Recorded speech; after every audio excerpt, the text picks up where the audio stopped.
नमस्कार मंडळी, मी सुवर्णा. स्वागत आहे तुमचं smart home maker and foodie family या आपल्या युट्यूब चॅनल मध्ये. आज मी माझ्या मुलाचा स्टडी टेबल ऑर्गनाइज केला. खरं तर अगदी लहान मुलं खाली बसूनही व्यवस्थित अभ्यास करू शकतात, पण सध्या त्यांचा वाढलेला अभ्यासक्रम, वाढलेलं रायटिंग पाहिलं तर एखादा छोटासा टेबल असेल आणि खुर्ची असेल तर ते जास्त कम्फर्टेबली अभ्यास करू शकतात असे मला वाटले. मुलं सेकंडरीला गेल्यानंतर किंवा कॉलेजला गेल्यानंतर त्यांच्या गरजेनुसार, सोयीनुसार स्टडी टेबल ऑर्गनाइज करू शकतात. चला तर मग आज मी तुमच्याशी शेअर करणार आहे अगदी लो बजेटमध्ये मी माझ्या मुलासाठी स्टडी टेबल कसा ऑर्गनाइज केला याचा व्हिडिओ. चला तर मग वेळ न घालवता व्हिडिओला सुरुवात करूया. स्टडी टेबल ठेवण्यासाठी मी ही जागा सिलेक्ट केली. या ठिकाणी पुरेसा सूर्यप्रकाश येतो. त्या ठिकाणी मी घरातील एक छोटा लाकडी टेबल ठेवला. त्याच भिंतीला मी 2 ठिकाणी अशा प्रकारे खिळे ड्रिल करून घेतलेले आहेत.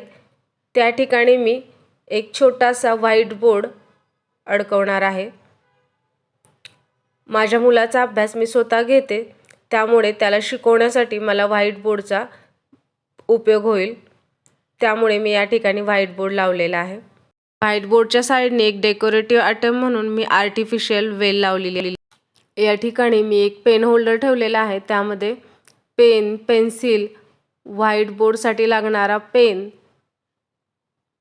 आणि या ठिकाणी आणखीन एक होल्डर ठेवलेला आहे. त्यामध्ये मी सर्व कलरचे ब्रश ठेवलेले आहेत, कारण त्याला ड्रॉइंगची खूप आवड आहे.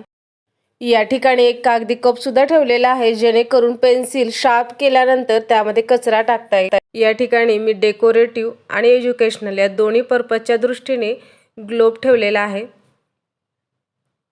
एक रायटिंग पॅड. एका बॉक्समध्ये आता सर्व एक्स्ट्राच्या पेन्सिल्स, खोडरबर, शार्पनर, त्याच पद्धतीने कलर्स ठेवलेले आहेत. म्हणजे हे सर्व साहित्य एका ठिकाणी कलेक्टिव्हली राहते. अशा पद्धतीने प्लास्टिकचे बॉक्स ठेवले तर मुलांचं सामान हरवतही नाही आणि इकडे तिकडे पडतही नाही. या ठिकाणी मी एक प्लास्टिकची चेअर ठेवलेली आहे. ती त्याच्या हाईटच्या दृष्टीने परफेक्ट आहे. या स्टडी एरियाची ब्युटी आणि फ्रेशनेस वाढवण्यासाठी इथे मी एक इनडोअर डेकोरेटिव्ह प्लांट ठेवलेला आहे. एका प्लांटमुळे ह्या एरियामध्ये एक फ्रेशनेस ॲड झाला आहे. आणि फायनली आपला स्टडी टेबल ऑर्गनाइज झाला आहे. अतिशय कमी साहित्यामध्ये आपण हा स्टडी टेबल ऑर्गनाइज केला आहे.